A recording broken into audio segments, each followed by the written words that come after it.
consequences of Joe Biden's extreme weakness on the world stage are growing by the hour tonight. We told you earlier about the French President Macron in China this week, meeting with President Xi, and the president of Brazil announcing he'll be inviting President Xi to his country when the two meet on Friday. But Joe, well, he's taking a trip to Ireland this week to walk in the footsteps of his ancestors and plans to visit castles while he's there. Maybe build a sandcastle also. Anyway, how does the trip to Ireland help America stand up to our adversaries? Our very own Peter Ducey asked that very question. Take a look. All right, Peter. You got this Ireland trip next week. Oh, boy.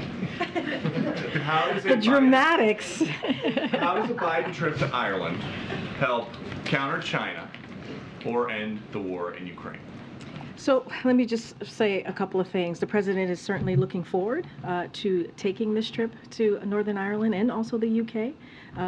He'll be heading out on Tuesday. We certainly will have more to share on this trip coming in the upcoming days, as my colleague just said, on Monday. But I also want to lay out here the important, the important history between U.S. and Ireland, right? All right, here now with more. He is the host of the #1 show on weekends right here on the Fox News Channel, Life, Liberty, and Levin, nationally syndicated radio host. By the way, great one. Our audience, before you get started, you all had a message for Mark. What's the message? You had a message for Mark. There you go, great one. I want to ask you this. Thank you very, very much. Yeah. Talking about China, their alliance with Putin, their alliance with Iran, now the Saudis have chosen sides. They're now going with China and Russia and Iran. And you see the world disintegrating, and your President Joe is going over to visit castles in Ireland. Your thoughts? Right. We've lost Brazil. Brazil now is with China. That's in our own hemisphere. We used to have something called the Monroe Doctrine. Let me read you a list, Sean. Invasion of foreigners, severe economic troubles, division of the empire stretched too thin, government corruption and political instability, loss of traditional values, weakening of the legions, the military. That is what combined to destroy the Roman Empire. The Roman Empire lasted 1,000 years. We're not even close to 1,000 years. Every one of those 7 or 8 issues is something we are confronting today. And Rome fell in 476 CE of its own weight. We have something going on in this country that we've never had before. We have a Marxist revolution that is destroying us from within while the enemy gathers abroad. And there is an axis of powers against us right now. It's China, Russia, Iran, and North Korea. This is no joke. China hasn't built the biggest navy on the face of the earth, military islands in the South China Sea, over 27 bases of different kinds in our hemisphere, a deep water naval base in Somalia, where my great uncle fought on Guadalcanal. You have China with a base on the western coast of Africa facing us, killer satellites, nuclear missiles. You think they're building all that to defeat Taiwan? They're building all that to defeat us. They're not going to be satisfied with Taiwan. They're in battles now with the Philippines and Japan, even Vietnam. Australia's being threatened. Unless you're Helen Keller, you can't see this and hear what's going on here. This is a big damn deal. And let me tell you something that viewers of this audience and others may not want to hear. We need to prepare for war against China. I don't mean go to war. I don't mean initiate a war, but they are preparing for war. We are completely unprepared as a nation psychologically. We are completely unprepared economically and immigration-wise in securing our border.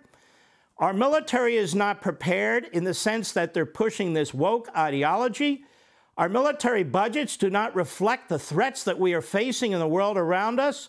I want to say it again so the backbenchers regurgitate it.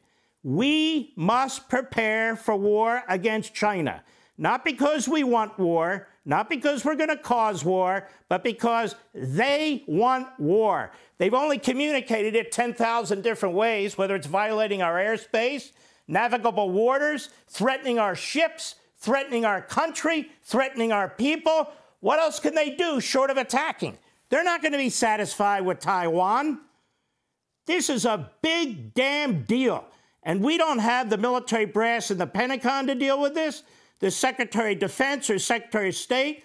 We've never been so weak. That's what Xi sees. He sees what I see. He sees what the rest of the damn world sees. This is no joke. When you have the French, this guy, what is he, Vichy France?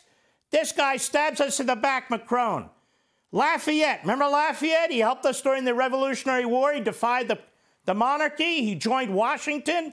He led the Battle of Brandywine. He got wounded. He was with us. The French helped us at the end of the war. Here's France, where we sent GIs to Europe to liberate France. And many of them died. And look what this bastard does to us, the president of France. He goes over to China at the height of tensions, stabs us in the back, says he will not support us. He's provoking the Chinese to act, talks about autonomy.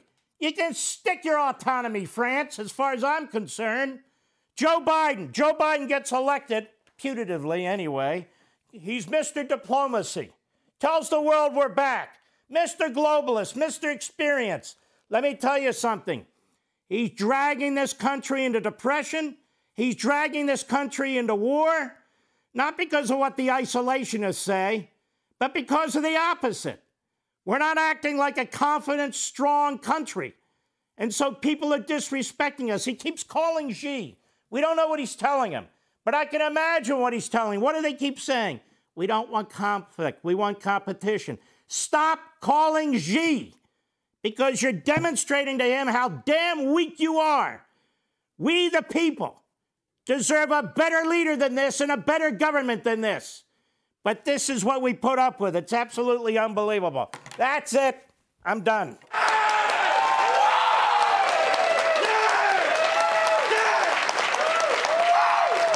I think that reaction tells it all. The great one, Mark Levin. Thank you. Coming up next, in typical Biden fashion, the president gave a very bizarre response when asked what his plans are for 2024.